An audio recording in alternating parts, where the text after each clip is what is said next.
मैं अभी कहूँ इस पूरे ब्रह्मांड में कोई भी चीज तुरंत रुक ही नहीं सकती, तो क्या आप मानेंगे? कल्पना कीजिए कि आप 300 किलोमीटर प्रति घंटे की रफ्तार से दौड़ रहे हैं और उसी वक्त कोई आपसे कहे बस अभी के अभी रुक जाओ, क्या होगा? गाड़ी रुकती है, लेकिन कुछ समय के बाद पंखा बंद होता है, लेकिन कुछ सेकंड तक घूमता रहता है। यहाँ तक कि आपका शरीर भी रुकने के बाद आगे झटके खाता है। पर ऐसा क्यों?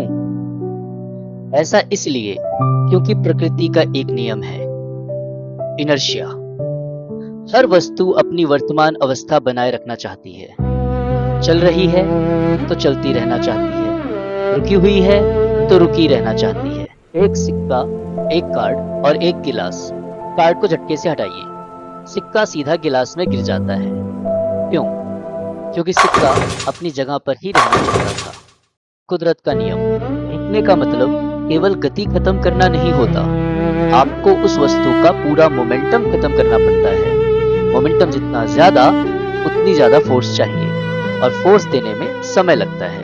अगर स्पेस में कोई फ्रिक्शन ही नहीं हो और आपने खुद को धक्का दे दिया तो आप शायद हमेशा चलते रहेंगे, क्योंकि आपको रोकने वाला कोई नहीं होगा।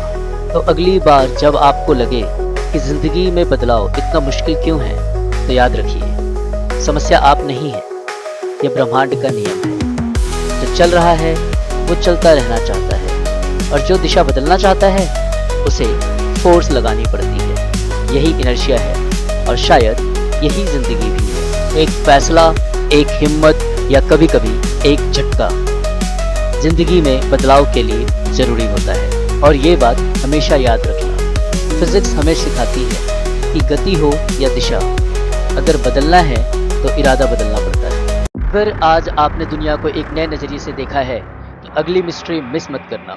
फॉलो करें फिजिक्स विद सौरभ, क्योंकि यहाँ फिजिक्स सिर्फ पढ़ाई नहीं, सोच बदलती है।